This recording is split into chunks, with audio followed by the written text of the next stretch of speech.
Hey everyone, and welcome back. Today we are diving deep into a topic that is absolutely everywhere online. Day trading. You know the pitch. It's this fast-paced, exciting way to financial freedom, where you can be your own boss and make a fortune right from your laptop.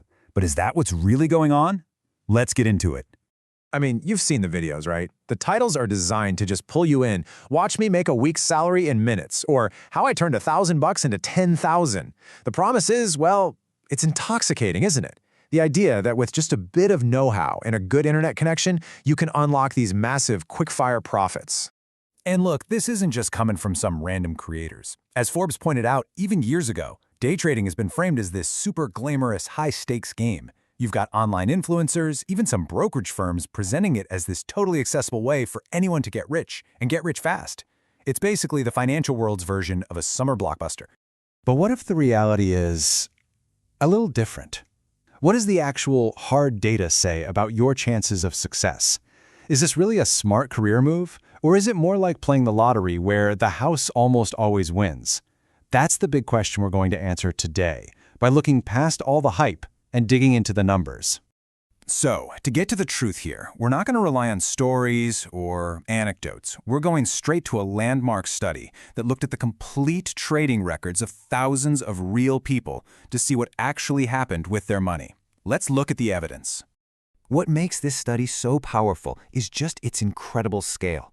Researchers got access to the full anonymous trading histories for almost 20,000 people who started day trading in Brazil's futures market, which, by the way, is one of the biggest in the world.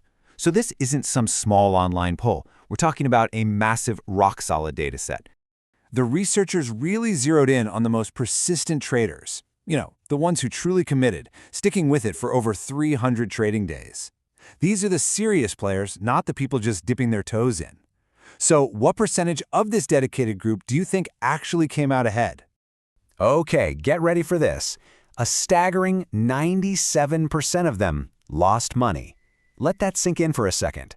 Of all the people who really committed to day trading for more than a year, almost every single one of them ended up with less money than they started with. Which means only a tiny, tiny fraction, just 3%, managed to make any net profit whatsoever. And this finding just flies in the face of what you'd expect, right? You'd think with practice and experience you'd get better, but here, the longer people played the game, the more certain it became that they were going to lose. But let's talk about that lucky 3% who actually won. What did winning look like for them? Well, the reality is pretty sobering. Only 1.1% of them made more than the local minimum wage, which was about $16 a day. Just 0.5% earned more than a bank teller. And the single best trader in the entire study, they averaged about $310 a day, but with an incredible amount of risk. This chart just lays it all out, and wow, is it a reality check. The average trader who stuck with it lost almost $49 every single day they traded. You can just see this enormous chasm between the typical result and the absolute 1 in a million best case scenario.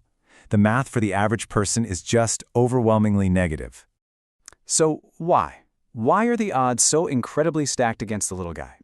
Well, it pretty much boils down to two huge challenges that most people just don't see coming. One is in the market itself, and the other is in our own heads. Okay, the first challenge is all about who you're competing against. When you click that buy or sell button, you might picture another person just like you on the other side of that screen. But, more often than not, that's not the case at all. The study is crystal clear about this. You are going up against professional algorithms and high-frequency trading firms, also known as HFTs. We're talking about institutions with millions of dollars, teams of PhDs, and supercomputers that can make thousands of trades in the time it takes you to blink. And their dominance is just growing. Look at this. Over the period the study covered, the share of deals closed by these HFTs in this market more than doubled, going from less than 17% to almost 42%. As an individual trader, no matter how smart you are basically bringing a knife to a gunfight run by supercomputers. The second major challenge isn't out there in the market. It's right here, inside your own head. The way our digital world is set up now is almost perfectly designed to trigger our worst decision-making impulses, especially when there's money on the line. Research shows that today, nearly 2/3 of new investors use social media as their primary source for financial information. And what this does is it creates this massive feedback loop where our psychological biases can get amplified like crazy.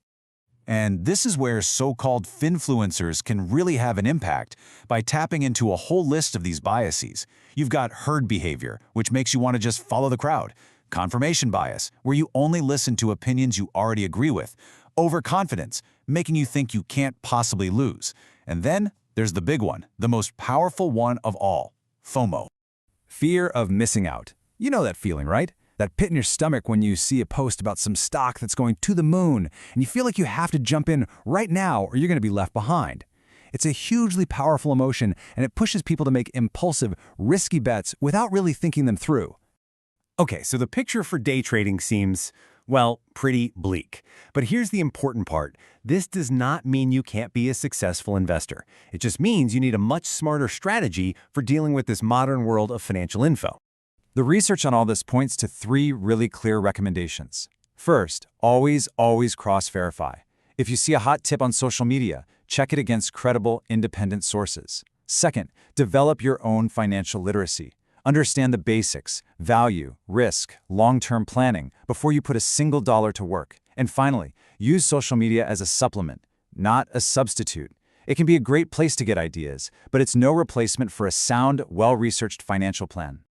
So at the end of the day, the data shows that trying to get rich quick through day trading is a losing game for pretty much everyone who tries it.